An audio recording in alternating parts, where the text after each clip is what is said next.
Ini saya mau bicara tentang 9 mujizat Nabi Elia.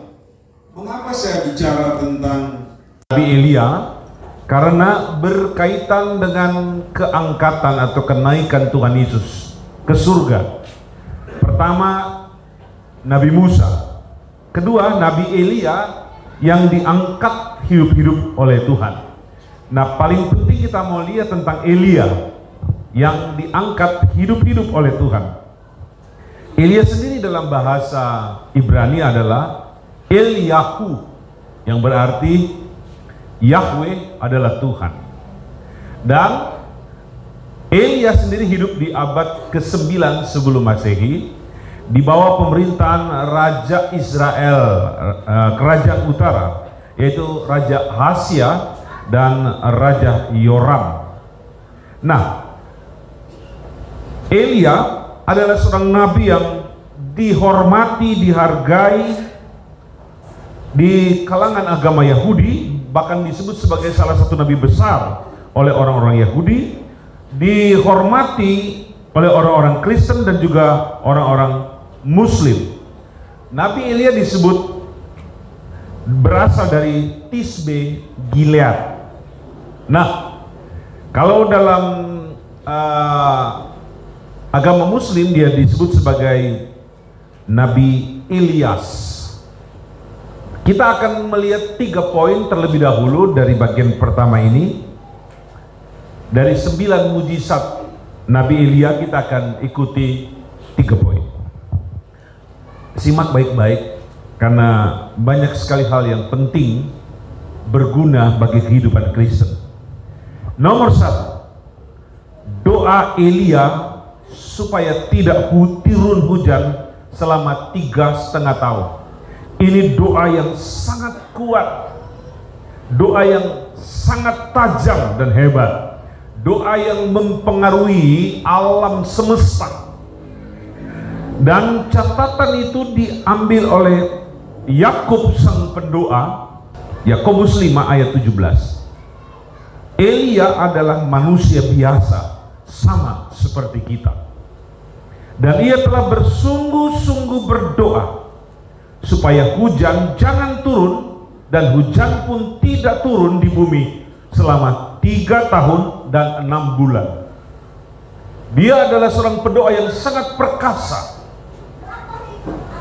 begitu bersungguh-sungguh sehingga doanya dijawab.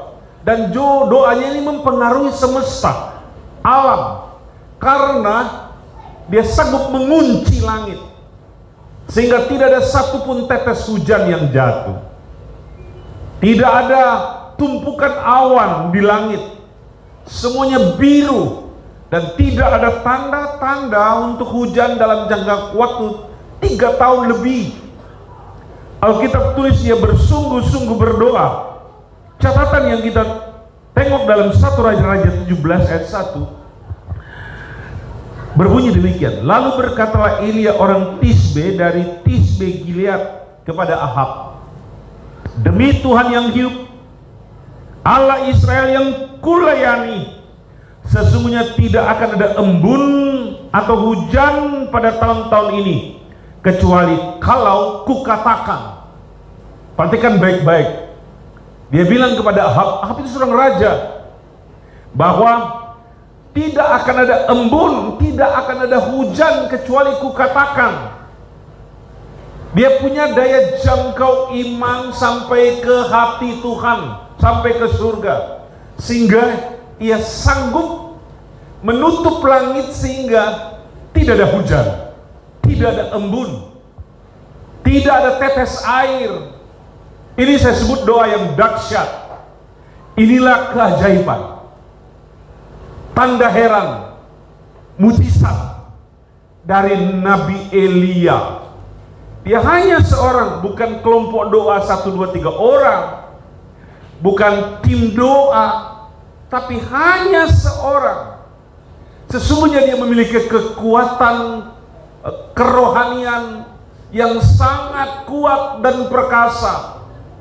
Dia berhadapan dengan kerajaan Israel dengan ibu kota Samaria, dan Ahab adalah salah satu raja yang cukup bengis, yang pernah merampas kebun anggur Nabot. Istrinya Isabel, wanita yang sangat jahat, pesihir, dan yang memelihara 450 nabi Baal dan 400 penyembah Dewi Asitoret. Nah, dia berhadapan dengan situasi yang berbeda, tapi dia punya kuasa, dia punya keajaiban dari Tuhan. Kalau kita implementasikan dalam kehidupan kerohanian kita hari-hari ini, jika kita tampil muncul sebagai pedoa-doa yang aktif, maka kita memiliki kekuatan dan keperkasaan secara rohani. Haleluya, puji Tuhan. Saudara-saudara yang diberkati Tuhan, Elia pernah muncul di perjanjian baru ketika Yesus naik ke atas bukit untuk berdoa. Di situ muncul juga Musa. Ia bercakap-cakap dengan Yesus dalam kemuliaan yang tidak ada tarahnya. Ini karena dia punya kekuatan. Ini karena dia punya investasi rohani yang begitu mahal, begitu berharga, sehingga ia jumpa dengan Tuhan Yesus di atas sebuah bukit dalam sebuah doa Tuhan Yesus Kristus. Haleluya. Jikalau kita masuk dalam konsep ini, kalau kita banyak berdoa, kita banyak melihat kemuliaan Tuhan, kita banyak melihat keajaiban Tuhan, kita lihat kekuatan Tuhan turun atas kita. Yang percaya katakan amin. Yang percaya katakan amin. Yang percaya tepuk tangan yang keras bagi Tuhan Yesus. Yang keras dan katakan bersama haleluya. Haleluya. Haleluya. Mujizat yang kedua. Mujizat yang kedua, mujizat dipelihara burung gagak. Alkitab mencatat dalam 1 Raja-Raja 17 ayat 2 sampai 6. Kemudian datanglah firman Tuhan kepadanya. Yang unik dan yang sangat menarik tentang Elia adalah Elia ternyata hidupnya dituntun oleh firman Allah. Firman Tuhan datang kepadanya secara langsung. Apa kata firman Tuhan? Dia memiliki komunikasi aktif dengan Tuhan, hubungan yang sangat sehat dengan Tuhan, komunikasi ilahi dengan Tuhan. Ayat 3, pergilah dari sini, berjalanlah ke timur. Lalu ia pergi dan ia melakukan seperti firman Tuhan. Ia pergi dan diam di tepi sungai Kerit di sebelah timur sungai Yordan. Sungai Kerit itu terletak di sebelah timur sungai Yordan, dan kawasan itu adalah diduga sebelah barat dari Jordania, berbatasan dengan Suria. Di situ ada Wadi Kerit. Sampai sekarang itu masih ada. Tuhan menyuruhnya ke sana karena di sana ada sungai, supaya dia bisa minum di sana, dia bisa mandi di sana. Karena kekeringan melanda tanah Israel dan tanah Yehuda selama 3,5 tahun. Maka Tuhan mau mempertahankan hidup Elia, karena tugas Elia belum selesai. Elia harus masih memberitakan firman Tuhan. Cakupan pelayanan Elia meliputi kerajaan Yehuda di sebelah selatan, kerajaan Israel di sebelah utara, dan kerajaan Aram di sebelah timur. Dan kerajaan Aram menguasai bagian sebelah utara dari Jordania. Jadi cakupan pelayanannya cukup besar. Tuhan ingin dia hidup dan terjamin kebutuhannya, makannya, minumnya harus terjamin. Dan terjadilah keajaiban yang tertulis dalam ayat 6. Pada waktu pagi dan petang burung-burung gagak membawa roti dan daging kepadanya, dan ia minum dari sungai itu. Katakan amin. Haleluya. Ini cara Tuhan memelihara umatnya. Ini adalah servis Tuhan memelihara hamba-hambanya. Kalau Tuhan menyuruh seorang manusia datang melayani dia, itu biasa. Atau Tuhan menyuruh malaikat melayani dia, saya pandang juga itu biasa. Karena dia punya hubungan yang sangat hebat, sangat manis dengan Tuhan. Haleluya. Tapi yang aneh di sini, burung gagak. Burung gagak itu adalah burung yang liar, burung yang galak dan ganas, dan burung yang buas.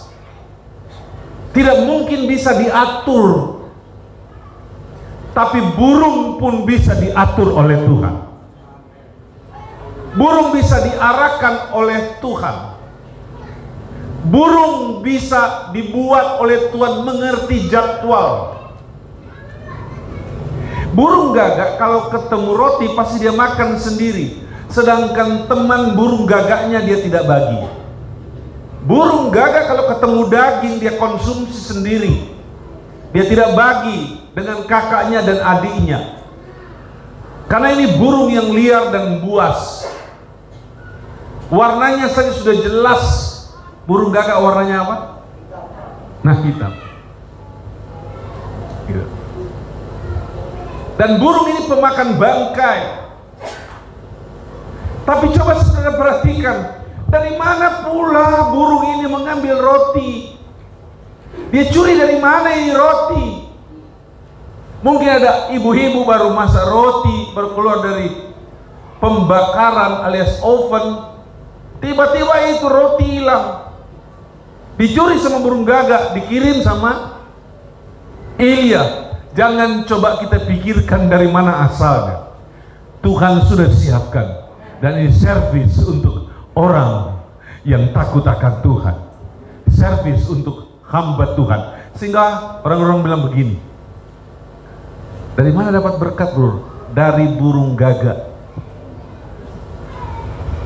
Dan mereka berkata kalau dapat hamba Tuhan dapat berkat bukan dari jemaat, bukan dari orang Kristen, tapi dari agama sebelah. Mereka bilang itu berkat burung gagak. Berkat burung gagak katanya. Dulu di Sulawesi Tengah ada pendeta Mambu menjadi gembala GPDI di Buntah. Ada anaknya yang sulung menangis minta ikan, tapi tidak ada ikan. Nama anak kecil itu Rudi. Tidak bisa ditahan ini Rudi. Rudi minta ikan sama papa dan mamanya, tapi tidak ada ikan. Mau beli ikan tidak ada uang. Di sekitar 60-an, 65, 70 tahun, 80 tahun yang lalu, 70 tahunan yang lalu. Saudara-saudara sekalian, tiba-tiba berbunyi di atap, tus jatuh ikan goropa warna merah. Siapa yang bawa? Mungkin elang. Dia piteto, tak dia terbang pas di depan pastori, bagoyang terus nih ikan. Karena di pinggir pantai itu gereja di Buntah. Dia lepas, teriakan seorang anak mengundang seekor burung. Seekor burung menangkap ikan. Dan ikan yang dia pegang meronta-ronta mungkin, dilepaskannya ikan itu. Bukan 200 meter dari pastori, tetap tepat di atap pastori. Ini mujizat. Haleluya. Kemarin tuh pendeta itu bilang begini sama saya, Angki, saya mau undang Angki. Apa? Kita 50 tahun perkawinan, tolong datangi, insya Allah kalau Tuhan kehendaki. Haleluya. Saudara-saudara yang diberkati Tuhan, mau dapat berkat burung gagak? Biar burung gagak soteto. Ini burung gagak yang paling sopan di dunia. Dia cuma tangkap dan dia bawa. Seberat apa yang dia bawa? Kita tidak tahu. Tapi bukan cuma roti yang dia bawa, daging juga dia bawa. Ada berapa banyak burung? Saya yakin ada banyak burung, ada rombongan burung-burung. Karena satu bawa roti, dua bawa roti, tiga bawa roti, tiga bawa daging. Mungkin 12 ekor burung. Alkitab tidak pernah ceritakan. Yang jelas ada berkat burung gagak. Dan itu cuma satu kali terjadi di dalam Alkitab. Tapi itu banyak terjadi di kalangan hamba-hamba Tuhan. Saudara bilang, ya, kalau jemaat tidak mau berkorban, pasti ada burung gagak datang. Saudara jemaat sekalian, jangan kalah sama burung gagak. Aminnya kecil. Jangan kalah sama burung gagak. Kalau terpaksa Tuhan gerakkan burung gagak, tapi keluarga Siloam semua mantap dalam melayani pekerjaan Tuhan. Berikan tepuk tangan bagi Tuhan Yesus. Yang ketiga untuk malam hari ini, mujizat tepung dan minyak janda Sarfat yang tidak pernah habis. Ini hal yang luar biasa. Mujizat tepung dan minyak. Ini soal makanan. Soal makanan. Tadi yang pertama soal alam, yang kedua soal makanan, yang ketiga soal makanan. Dari sini saya dapat menarik kesimpulan bahwa Tuhan perhatikan hal-hal yang mendetail tentang kebutuhan manusia dari hal makanan. Tadi makanan untuk Elia, sekarang makanan untuk janda Sarfat dan anak perempuannya. Tuhan perhatikan hamba Tuhan. Tuhan perhatikan jemaat Tuhan.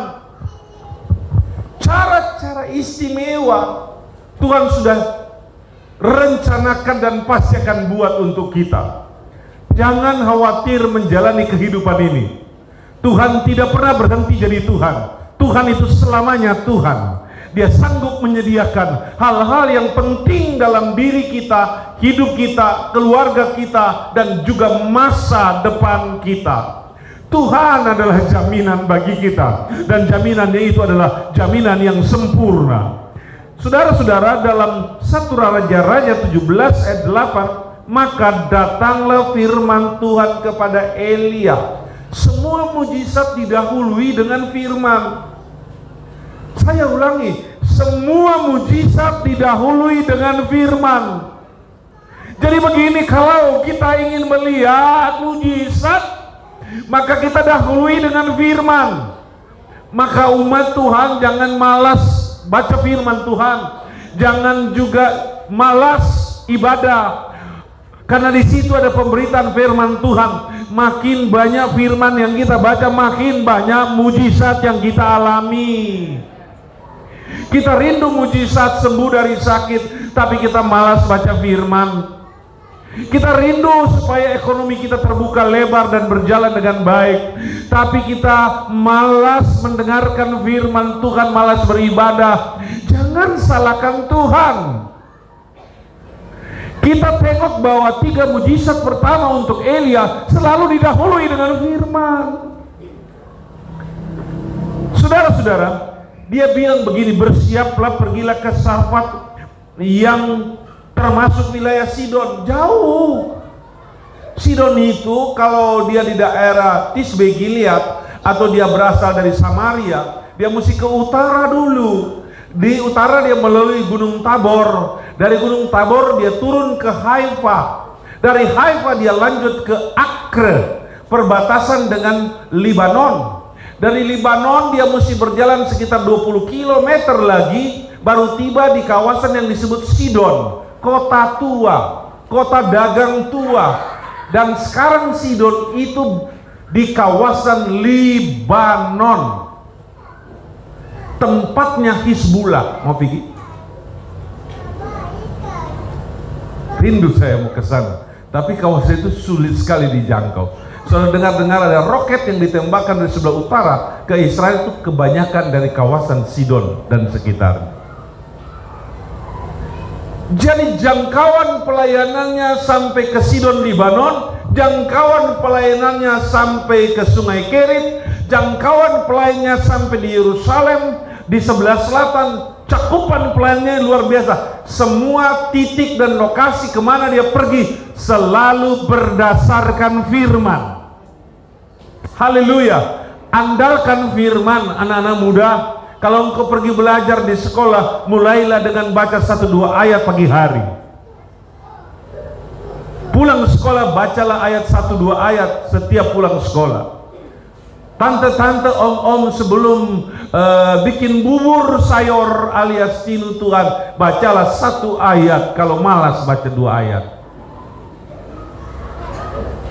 Bapak-bapak sebelum bertugas buka toko, bacalah 2 ayat supaya langganan tambah banyak. Lakukan itu dan kita akan lihat semua yang berdasarkan firman dan berlandaskan firman, di situ terjadi mujizat. Dan mujizat itu ajaib, ajaib, ajaib, luar biasa, dahsyat, hebat, keren, luar biasa dan luar biasa. Kasih tepuk tangan mempermuliakan Tuhan Yesus dan bersorak, bersorak. Haleluya.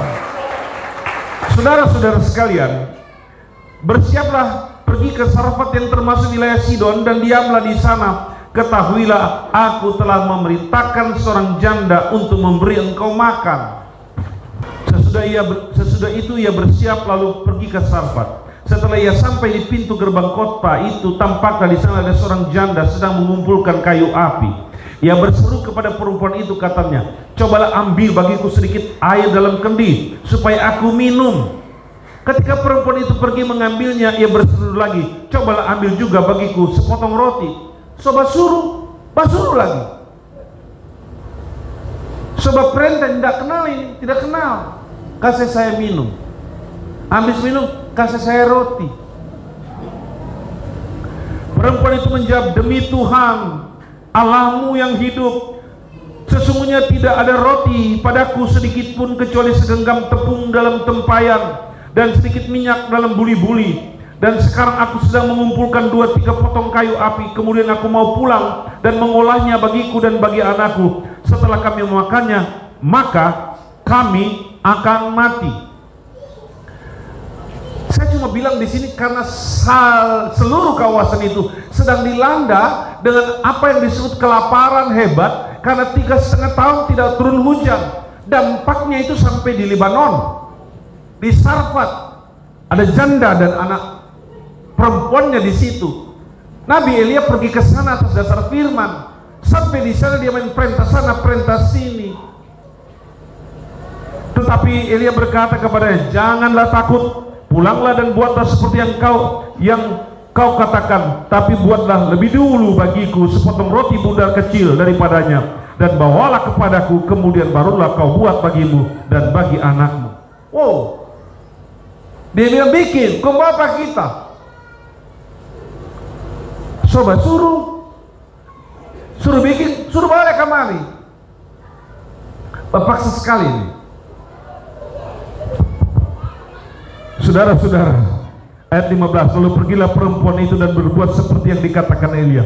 Maka perempuan itu dan dia serta anak perempuan itu, ayat yang ke-14, sebab beginilah firman Tuhan Allah Israel, tepung dalam tempayan itu tidak akan habis dan minyak dalam buli-buli itu pun tidak akan berkurang sampai pada waktu Tuhan memberi hujan ke atas muka bumi. Lalu perempuan itu pergilah perempuan itu dan berbuat seperti yang dikatakan Elia. Maka perempuan itu dan dia serta anak perempuan itu mendapatkan makanan beberapa waktu lamanya. Tepung dalam tempayan itu tidak habis dan minyak dalam buli-buli itu tidak berkurang, seperti firman yang diucapkannya dengan perantaran Nabi Elia. Kasih tepuk tangan kepada Tuhan. Kita tarik pelajaran di sini. Berkorban tidak akan membuat kita rugi. Berkorban tidak akan membuat kita miskin. Berkorban tidak akan membuat kita mati. Tapi berkorban menjadi titik balik dari mujizat yang besar. Kita tidak sedang memancing Tuhan, bukan. Tapi pengorbanan satu roti bundar kecil itu kemudian menghasilkan jaminan selama hujan tidak turun. Untuk jangka waktu yang begitu lama, setiap kali tangan dari ibu ini masuk ke dalam tempayan ambil tepung, tepung itu tidak pernah berkurang. Secara otomatis, dengarkan baik-baik, secara otomatis tempayan itu memproduksi tepung. Tepung terus diproduksi, tepung terus dihasilkan, tepung tidak pernah habis. Ambil satu loku, bertumbuh satu loku. Ambil 3 loku, tetap tumbuh 3 loku. Dan ambil 1 liter, tumbuh 1 liter. Ini adalah mujizat berganda, mujizat yang tidak berakhir. Tapi olah dulu roti bundar kecil untuk menjamu abdi Allah. Haleluya, haleluya. Mau bikin roti goreng, ambil minyak dibuli-buli, tuang di wajan, bikin roti. Buli-buli itu kemudian berproduksi otomatis. Jadi buli-buli itu menjadi pabrik minyak goreng bimoli. Haleluya, haleluya. Saudara percaya bahwa kuasa Tuhan dahsyat dan luar biasa? Saudara percaya itu dapat terjadi dalam kehidupan pelayanan kita? Haleluya, haleluya. Kasih tepuk tangan kepada Kristus Yesus. Tepuk tangan di atas kepala bagi Tuhan. Haleluya, haleluya, haleluya. Ada 2 mesin produksi untuk menjamin perut kita, kerongkongan kita, untuk menjamin gizi kita. Ada 2 mesin produksi. Kenapa? Roti bundar itu campur minyak, roti itu dari tepung. Jadi 2 elemen ini, dua jenis kebutuhan pokok ini, 2 jenis kebutuhan pokok diambil dan dijadikan satu. Maka 2 jenis ini berproduksi. Jangan undur dalam berkorban. Jangan malas dalam berkorban. Investasi kita untuk pekerjaan Tuhan menghasilkan hal yang dahsyat dan luar biasa. Haleluya. Sekarang kita tundukkan kepala dan kita mulai kasih hormat kepada Tuhan. Puji nama Tuhan. Haleluya, haleluya. Seperti yang kita biasa lakukan dalam